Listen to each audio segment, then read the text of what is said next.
So it's finally time to get started on my floor pan. So hang out with me for a little bit, have a watch, and let's see where it goes.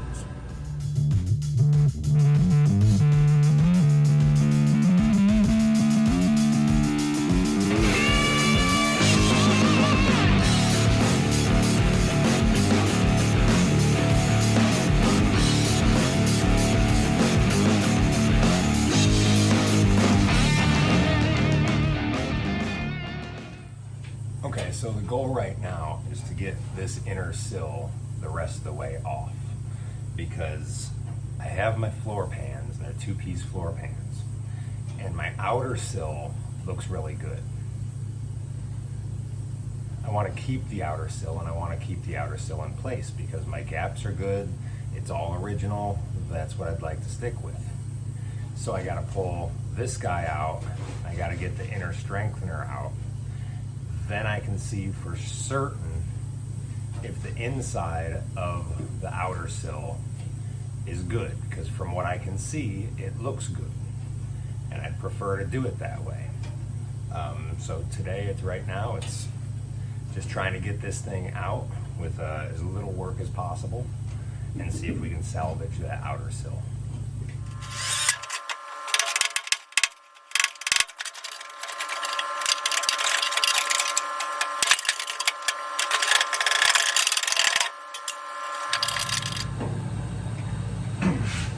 So see, in through these different holes that the inner sill, or the strengthener, had rusted through, I can see in here,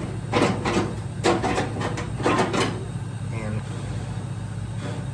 as it's all piled up with crap, it looks really bad. But from where I've tried to peek through before, it didn't seem terrible. So I'm trying to take my time and get everything out of here nice and clean so I can open this guy up, look down in there and see what's actually happening with it. So now I got to go back through and get all my spot welds all the way around the strengthener, which ends right here, and we'll see what we got.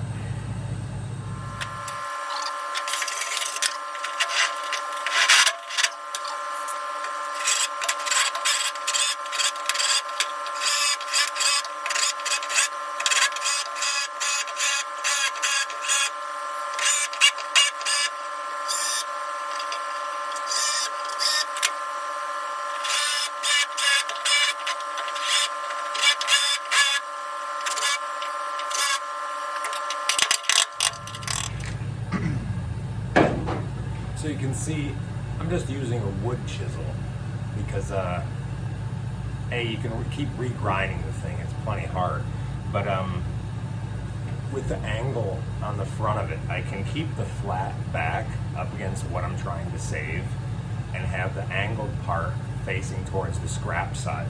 So you can see that my outer flange here, I don't know if you can actually see it, but it's still perfectly straight, it hasn't moved. When I'm tapping this in, it's deflecting the steel from the junk piece that way so that I get to actually preserve what I'm using, okay?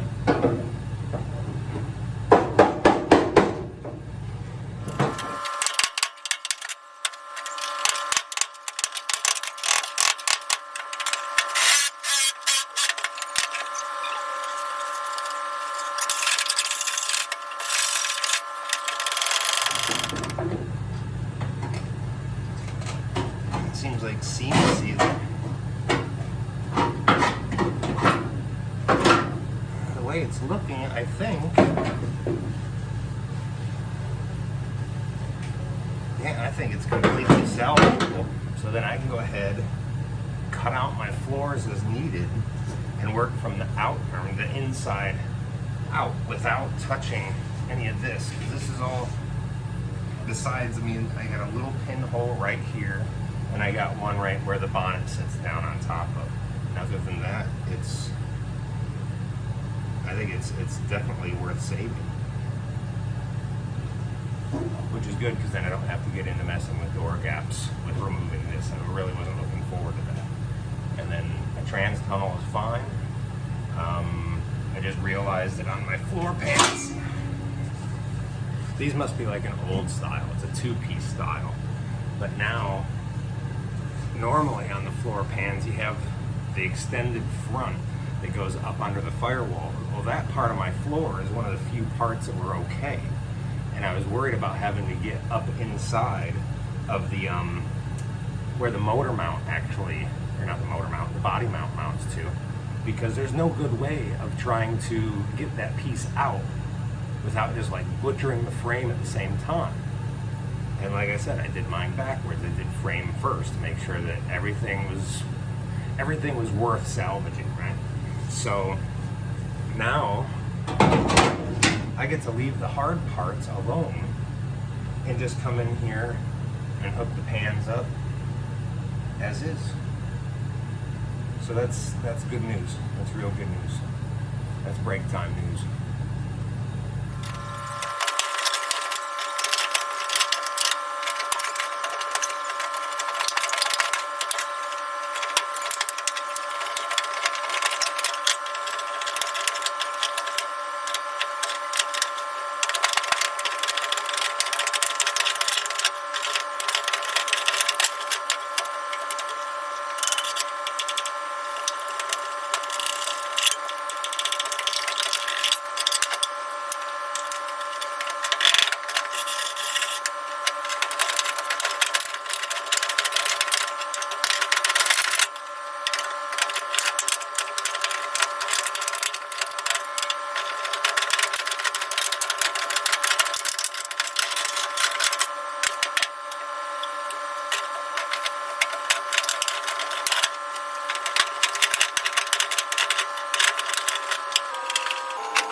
So I know that I've got to get into the A post up here, okay? Not a big deal because it's just the very, very bottom. I don't know if you can actually see it from there. Let's pop you down. But yes, I know I've got to take care of this. I don't consider that a big deal. And then this is getting a little thin, so I'm probably just gonna go ahead and replace along this bottom part and just be very careful around this transition, so I don't really have to get into that any more than I have to, because that's not a fun shape to make.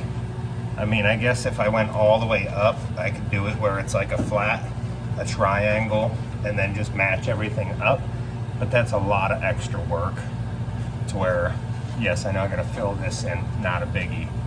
If I just come along the bottom and stay away from that transition as much as I can, come across here, I think I'm going to be just fine.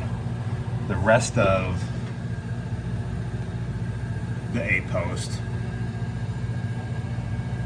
looks fantastic to me, and I've already cut up in here. This is solid here. That's a little bit thin, as you can probably guess. So it's just a matter of, I'll probably come above this hole because I don't think that's for anything. I'm probably just gonna, I might leave that part, come up and around, and then just do that, patch that. The rest of it so far is good.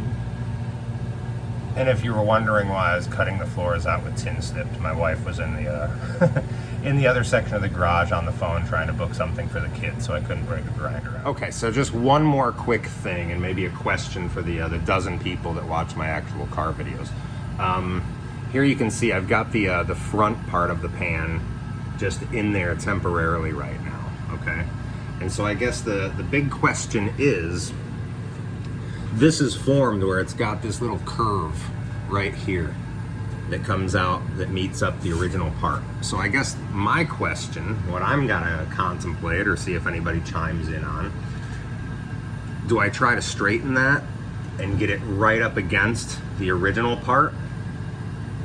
Do I leave it and just attach it where it touches, because it fits really tight all the way around. I'm actually surprised, except this little corner is sticking out and it's riding up on there's a little bump out right here.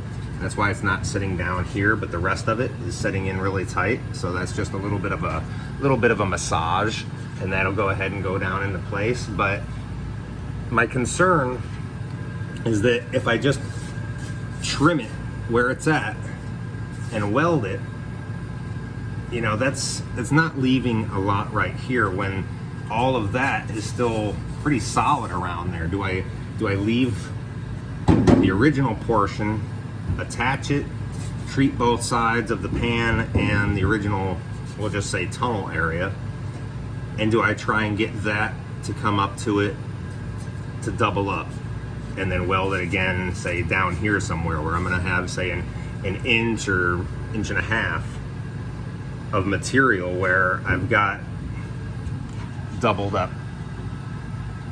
It's not going to be like complete pans. I'm not going to just lay that in there and just leave everything there, because that's just going to be a nightmare waiting to happen. But it's going to be the same thing like all through here. This is all pristine stuff. It's good inside and out. So do I put the pan in and just weld right there and cut everything below it? Or would I leave this, weld it, and try and get this to fit once the rest of it's cut out? Do I try and get that to actually fit really tight against it to where now I'm just giving a lot more rigidity and structure to this otherwise tin can of a floor? So I guess that's the question. I'm gonna have to think on that one for a little bit myself, see if anybody's got any thoughts. Maybe good old Mr. Mosley. See if Nick will chime in, give me his thoughts, his 2 cents. Always appreciated, Nick. But we'll see. So it's kind of nice to actually have a little bit of solid floor in here. And I don't think this is going to be hard to go ahead and put in whichever way I go. I just have to lay the back half in and see how that's going to actually play. And keep on cracking along. So, all right, that's it for now. See you guys.